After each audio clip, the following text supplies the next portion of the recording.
Okay, so I work out a lot, and because of that, I tend to get some like back knee built up where my sports bra is, since I'm always in a sports bra and I'm constantly working out and sweating. So because of that, I was looking for something to help me, and I came across Rose Otto.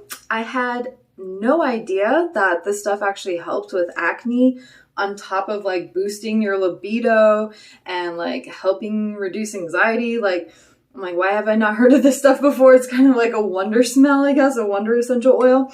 But I have been adding this to the oil that I will add to my back to help moisturize after I get out of the shower. And this has actually been helping to clear up my skin. And while I'm rubbing it onto my back, I'll also rub it into my armpits where a lot of like your lymph nodes are. And help boost that libido. And it just smells really good and just almost makes you feel like kind of wrapped up and loved. Like, I really like it. But yeah, so it's been helping my back a lot, and I just feel really good using it.